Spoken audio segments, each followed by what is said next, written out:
Shalom bagi kita semuanya. Sebelum kita memulai pelajaran kita pada hari ini, Ibu mengharapkan semuanya sudah menyiapkan Alkitab serta buku pelajaran agama Kristen. Mari kita berdoa. Bapa di dalam surga, kami bersyukur buat penyertaan-Mu dalam hidup kami. Berkatilah kami, mampukan kami untuk mengerti isi hati Tuhan, supaya kami berkenan di dalam Tuhan. Jadikan kami menjadi teladan di dalam kehidupan kami, ampuni dan layakkan kami untuk mengerti firman-Mu, serta menjadi pelaku firman-Mu ya Tuhan. Di dalam nama Tuhan Yesus kami berdoa, amin. Materi kita hari ini dari bab 8, yaitu keadilan menurut Alkitab. Menurut Becker, dalam Perjanjian Lama, ada dua kata yang menggambarkan pengertian mengenai adil, yaitu sedek dan mispat. Keadilan yang dimaksudkan itu tidak berdiri sendiri, namun berkaitan dengan kebenaran dan hukum.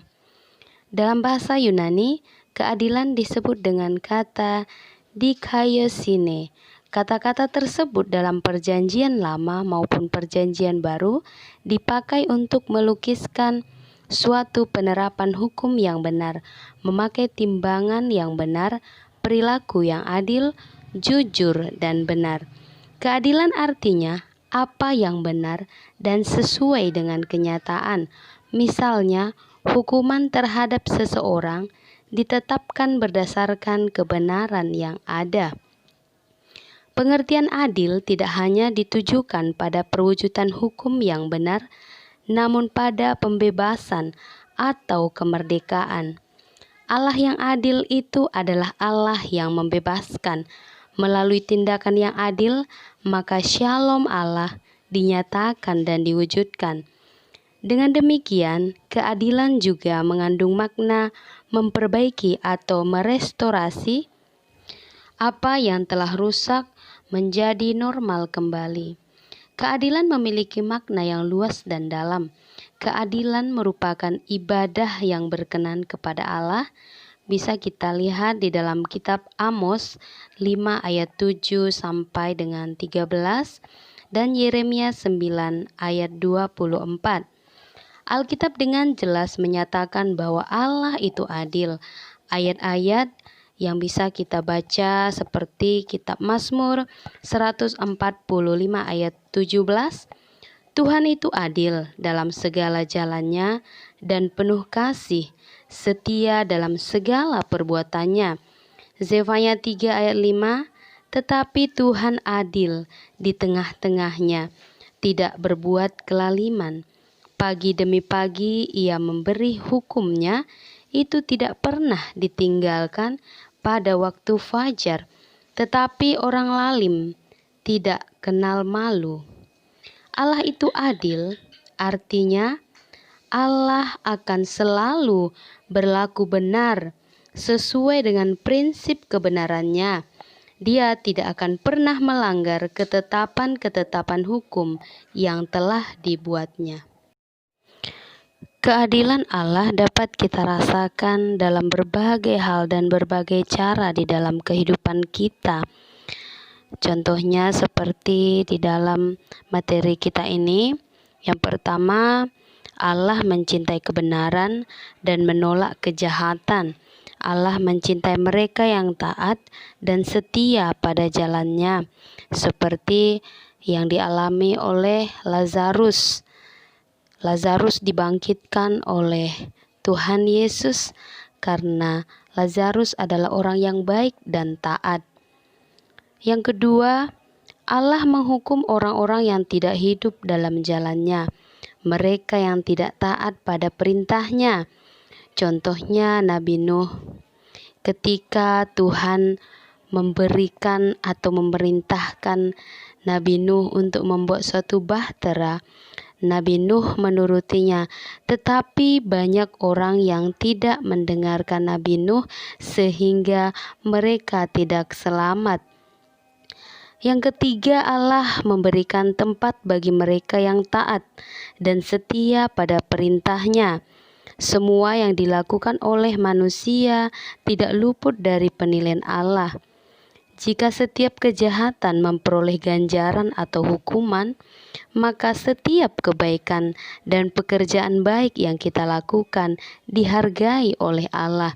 Contohnya seperti kisah Daniel, bagaimana penyelamatan Allah bagi hidupnya. Berikut ini ada Ibu sertakan gambar bagaimana penyelamatan Allah di dalam kehidupan anak-anaknya. Orang beriman terpanggil untuk mewujudkan keadilan dan kebenaran dalam hidup. Mari kita belajar dari kisah Salomo. Ketika Allah bertanya kepada Salomo, apakah yang ia minta darinya? Maka Salomo meminta hikmat sebagai hadiah dari Allah. Sebagai seorang raja, Salomo sadar bahwa hikmat dibutuhkan bukan hanya sebagai bekal untuk memimpin rakyatnya, namun terutama supaya ia dapat membuat keputusan yang adil dan benar. Tidak mudah bagi manusia untuk memiliki kemampuan bertindak benar dan adil jika Tuhan tidak memberikan hikmat-Nya. Allah memenuhi permintaannya. Hikmat Allah pun dianugerahkan bagi Salomo. Memiliki hikmat dari Allah membuat Salomo mampu mengambil keputusan adil dan benar. Hal itu terbukti ketika orang membawa kepadanya 2 orang perempuan yang memperebutkan bayi. Salomo mampu mengambil keputusan yang adil benar. Dengan hikmat yang berasal dari Tuhan, ia tahu manakah di antara 2 orang perempuan itu yang merupakan ibu dari bayi yang sedang diperebutkan. Dari kebijaksanaan atau hikmat yang telah diminta oleh Salomo dari Allah, maka Salomo mendapatkannya. Adakah kita pernah meminta hikmat dari Tuhan? Supaya kita juga memiliki kebijaksanaan seperti Raja Salomo, supaya kita bisa adil di dalam kehidupan kita, di dalam pergaulan kita sehari-hari. Beberapa prinsip mendasar yang dapat menghubungkan antara keadilan, demokrasi, dan HAM adalah sebagai berikut. Yang pertama, pengakuan terhadap kesetaraan, bahwa semua orang sama harkat dan martabatnya. Tuhan tidak pernah membeda-bedakan kita satu dengan yang lainnya. Di hadapan Tuhan kita semua adalah sama. Yang kedua, kemerdekaan dan kebebasan atau freedom. Ketiga, prinsip kesadaran terhadap adanya kemajemukan dalam masyarakat, artinya bahwa kita harus saling menghargai. 4. Prinsip kebebasan menyatakan pendapat dan penegakan HAM. Yang kelima, integritas. Yang keenam, demokrasi dan HAM akan menjamin pemenuhan keadilan sosial bagi seluruh rakyat Indonesia. Nilailah diri kita, apakah kita sudah cukup adil di dalam kehidupan kita? Apakah kita memiliki sifat yang empati bagi saudara kita yang dalam kesusahan? Atau apakah di dalam diri kita hanya ada suatu konsep memuaskan diri sendiri, merampas hak orang lain, tidak pernah memperdulikan orang lain, yang penting kita bisa menikmati apa yang kita inginkan di dalam kehidupan kita? Maka jika di dalam dirimu ada belas kasihan, ada simpati bahkan empati bagi orang lain, itu adalah anugerah dan pemberian Allah di dalam kehidupanmu. Demikian pembelajaran kita hari ini. Sebelum kita menutup pembelajaran ini, silahkan menjawab 2 pertanyaan yang Ibu berikan. Yang pertama, sebagai remaja Kristen, apakah yang dapat kamu lakukan dalam mewujudkan keadilan bagi sesama? Yang kedua, jika kelak kamu menjadi pemimpin, misalnya bupati, gubernur, atau anggota DPD, anggota DPR, Sebagai orang Kristen, apa saja yang akan kamu lakukan sebagai seorang pemimpin bangsa? Baiklah, demikian pembelajaran kita berdoa. Bapa di dalam surga, kami bersyukur buat hikmat dan kebijaksanaan yang boleh Tuhan berikan bagi kami. Tuhan, kiranya kami mampu melakukan firman Tuhan di dalam kehidupan kami. Berikan Tuhan kepada kami rasa simpati dan empati supaya kami memiliki belas kasihan kepada saudara-saudara kami. Terima kasih Tuhan Yesus. Terima kasih buat setiap penyertaan Tuhan, setiap pertolongan Tuhan di dalam kehidupan kami. Amin.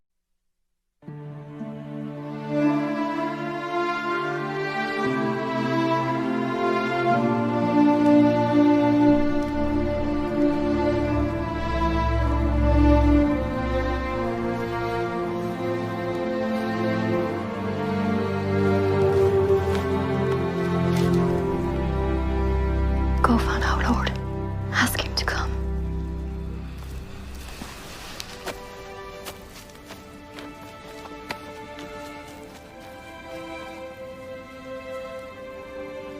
Lord, behold, he whom thou lovest is sick.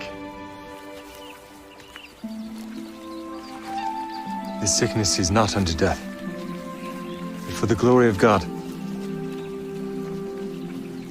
that the Son of God might be glorified thereby.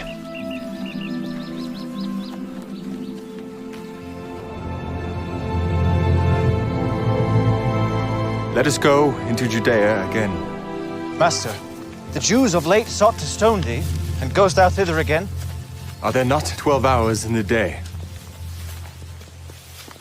If any man walk in the day, he stumbleth not because he seeth the light of this world. But if a man walk in the night, he stumbleth because there is no light in him. Our friend Lazarus sleepeth, but I go that I may wake him out of sleep. Lord, if he sleep, he shall do well. Lazarus is dead. And I am glad for your sakes that I was not there, to the intent ye may believe. Nevertheless, let us go unto him.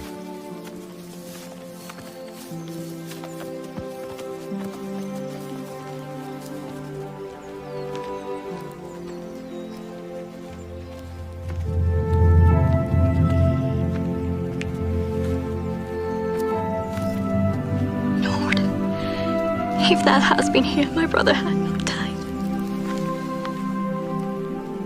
But I know that even now, whatsoever thou wilt ask of God, God will give it thee.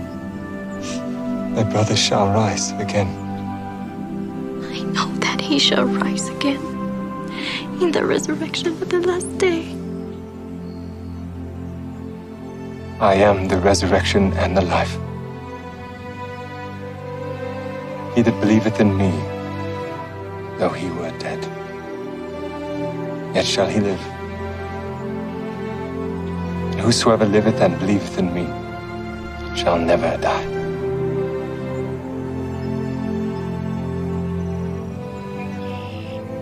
Believest thou this? Yeah, Lord. I believe that thou art the Christ, the Son of God, which shall come into the world.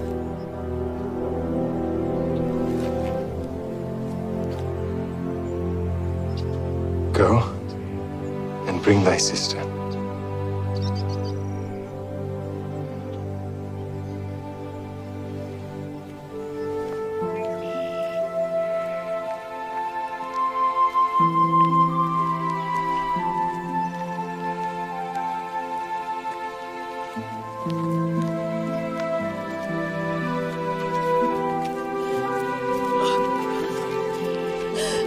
Lord, if thou hadst been here, my brother had not died.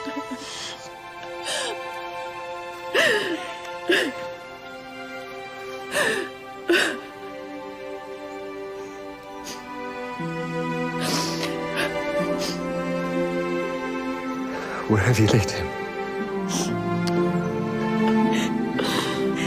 Lord, come and see.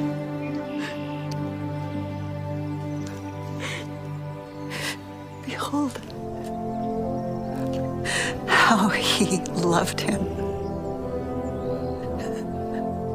Could not this man, which opened the eyes of the blind, have caused that even this man should not have died?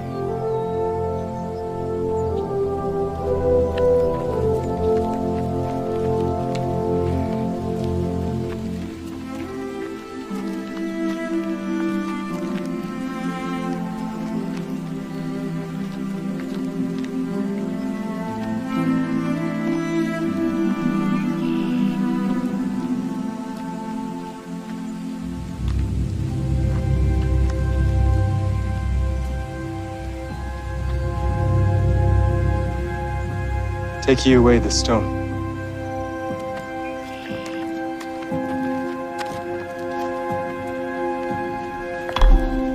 Lord, by this time he stinketh, for he hath been dead 4 days.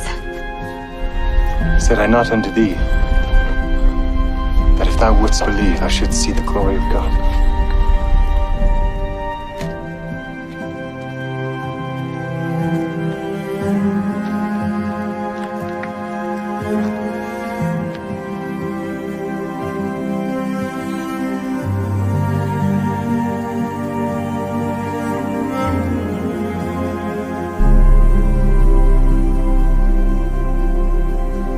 Father,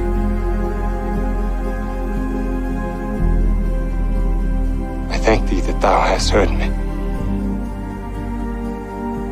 And I knew that thou hearest me always. But because of the people which stand by, I said it, that they may believe that thou hast sent me.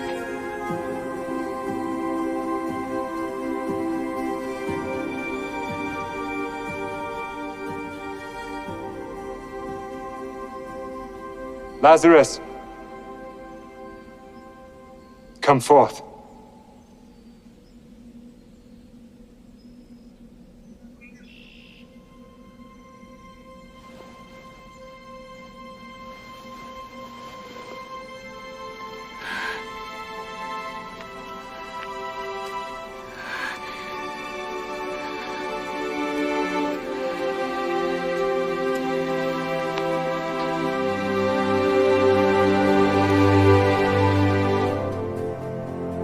Loose him and let him go.